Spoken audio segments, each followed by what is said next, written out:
That's just my real that's quick. my number one pendejo. Well, here's what happened. I said I took some classes and I actually had a couple shows, and then the pandemic hit, and you started doing these things over. I mean, somebody tried to do some stuff over Zoom, and that's the worst way to do comedy. So anyway, so I waited for the pandemic and did a couple open mics, and I was like, you know this open mics can be brutal. Yeah. And you're like, God, I know that's funny, but nobody's laughing.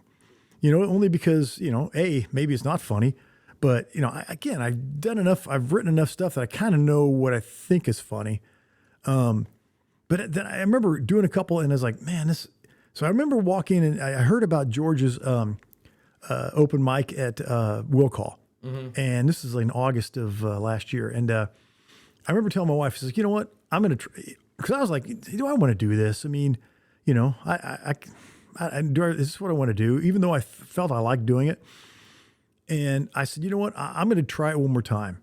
And I remember walking in there and there's actually a big crowd. There's a big party of, the best thing about it was like about 30 drunk people, which is the best. And they were drunk and there was a big birthday party and they were back in that back room. I was like, holy shit.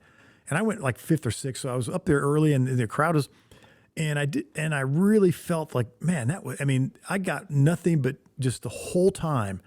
And I'd never done it before. And George was like, that guy was great. He goes, hey man, come back next week. And, so I came back the next week and I just said, hey, if you never need help, hosting, I didn't know what I was doing, but I just asked him and he was good enough to help me,